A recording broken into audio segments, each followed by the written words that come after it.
ہمارے آقا و مولا حضور پر نور شافع یوم النشور صلی اللہ تعالی علیہ وآلہ وبارک وسلم نے ارشاد فرمایا، حضرت ابو ہریرہ اس کے راوی ہیں، حضور نے فرمایا تکون فتن، فتنے کا زمانہ آ جائے گا، القائد فیہا خیر من القائم، حضور نے فرمایا اس وقت جو بندہ بیٹھا ہوگا نا وہ کھڑے ہونے والے سے بہتر ہوگا، اور والقائم فیہا خیر من الماشی، اور اس وقت جو آدمی کھڑا ہوگا وہ چلنے والے سے بہتر ہوگا، اور والماشی فیہا خیر من الساعی، حضور نے فرمایا اس وقت جو چل رہا ہوگا وہ بہتر ہوگا اس سے جو دوڑ رہا ہوگا۔ حضور نے فرمایا جو ان فتنوں کی طرف جھانکے گا نا وہ فتنے اسے پکڑ لیں گے، معنی یہ ہے کہ ان سے دور رہنا ہے۔ اور آگے میرے آقا و مولا صلی اللہ علیہ وسلم نے فرمایا فمن وجد ملجا او معاذا فلیعوذ بہ، جب یہ حالات بن جائیں گے تو حضور نے فرمایا جس کو جہاں بھی کوئی پناہ ملے نا، کوئی ٹھکانہ ملے، کوئی امن کی جگہ ملے، تو حضور نے فرمایا پھر وہ اس جگہ پناہ لے لے۔ یہ تو متفقن علیہ حدیث ہے، امام بخاری نے بھی اس کو نقل کیا، امام مسلم نے بھی، وفی روایت مسلم، امام مسلم کی روایت میں اضافہ ہے کہ حضور نے فرمایا کہ النائم فیہا خیر من الیقظان، حضور نے فرمایا اس وقت آدمی جو سویا ہوا ہوگا نا وہ جاگنے والے سے بہتر ہوگا۔ یہ ان الفاظ کا اس کے حدیث کے اندر اضافہ ہے۔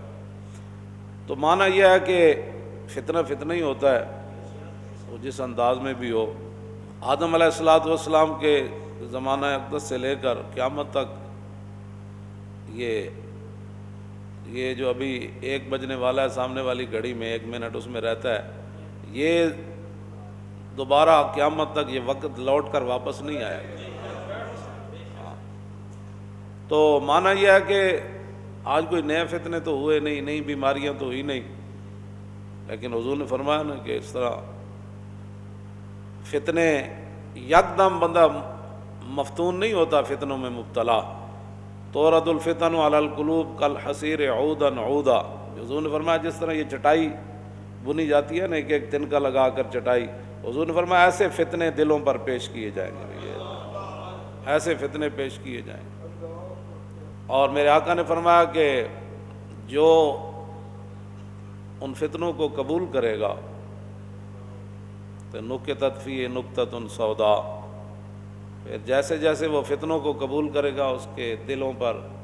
سیاہ نقطے پڑنا شروع ہو جائے گا، اور اگر وہ دل انکار کر دے، حضور نے فرمایا انکار کر دے کہ مجھے اس سے کیا غرض ہے، اور جی فلاں آیا کر رہے ہو، فلاں آیا کر رہے ہو، تو انہوں نہیں پتہ زمانہ کدھر چلا گیا، انہوں نے کہا جاؤ ہے زمانہ جدھر بھی جاوے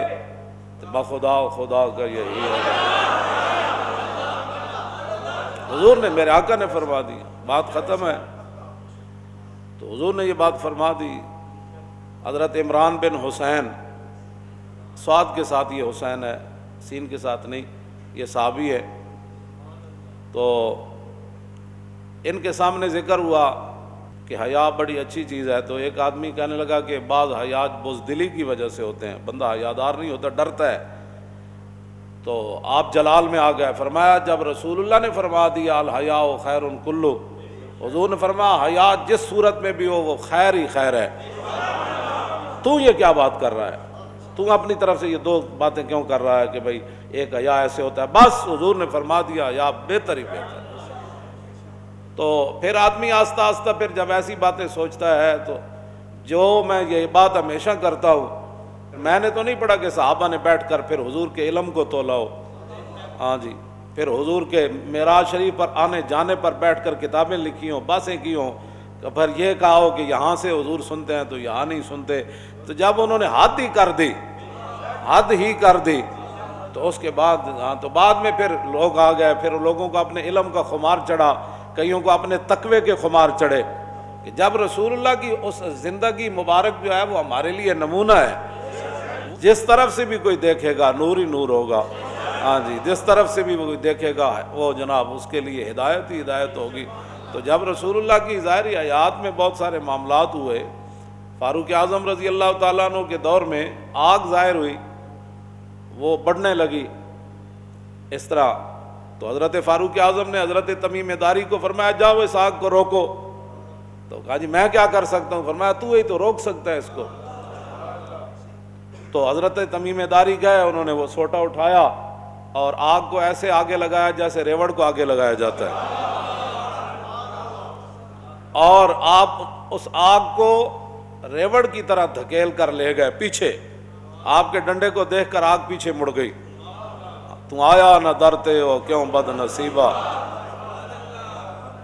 تو آپ اس غار کو، اس آگ کو اکٹھا کر کے غار میں لے گئے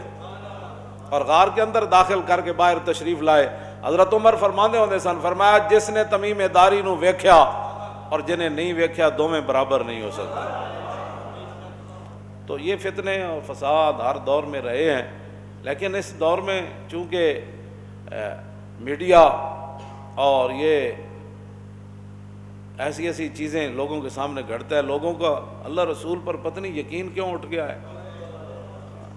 میں تو حیران ہوتا ہوں کہ میڈیا نے کہہ دیا تو بس جی سارے اندر وڑ گئے تھے، سارے منہ تے چھکے چاڑ لائے تھے۔ جناب وہ رب کی قدرتیں کدھر گئیں؟ رسول اللہ نے جو فرمایا وہ کدھر گیا، اور حضور کا وہ دین کدھر گیا، وہ قرآن کدھر گیا، وہ شفا کدھر گئی، وہ رحمت کدھر گئی، وہ حضور کی مبارک دعائیں کدھر گئیں؟ ہاں جی، کہ تم اگر کسی مصیبت زدہ کو دیکھ کر یہ دعا پڑھ لو گے تو تمہیں وہ مصیبت نہیں لگے گی، وہ بیماری نہیں لگے گی۔ بس انہوں نے کہہ دیا تو بس ٹھیک ہے جناب، پوری قوم جناب مسجدیں بند کر دو، یہ کر دو، وقفے سے کھڑے ہو جاؤ۔ بھائی رب تو رب ہے،